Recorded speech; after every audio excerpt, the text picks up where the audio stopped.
वफाकी वजीर anti narcotics सरदार अली मोहम्मद महर इंतकाल कर गए। अली मोहम्मद महर को दिल का दौरा पड़ा जो जानलेवा साबित हुआ। इसी पर मजीद बात करेंगे। साहिल यूनुस हमारे साथ मौजूद हैं। साहिल यूनुस, बताइएगा अफसोसनाक वाक़े के हवाले से।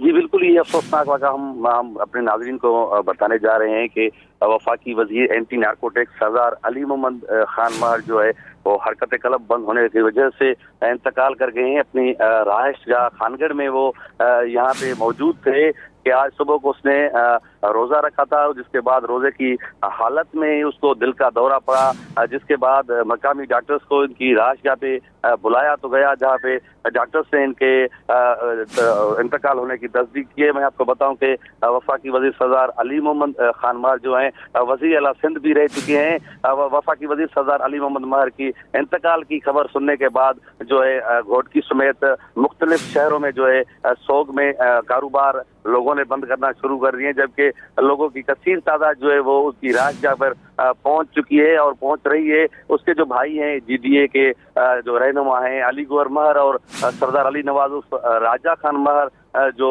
एमपी हैं वो भी यहाँ पे मौजूद हैं। वफाकी वजीर सरदार अली मोहम्मद महर जो 3-4 रोज कबल इस्लामाबाद से यहाँ पर आए थे और आज सुबह को उसकी थोड़ी सी तबीयत खराब हो गई, जिसके बाद उसकी तबीयत जैसे बिगड़ती जा रही थी तो डॉक्टरों को बुलाया गया, जिन्होंने तस्दीक किए कि इसको जो दिल का दौरा पड़ा है और वो इंतकाल कर गया है। जी सही, हरकत कल्ब बंद होने से सरदार अली मोहम्मद इंतकाल कर गए। आप हमें अपडेट कर दें। साहिल यूनुस, आपका शुक्रिया।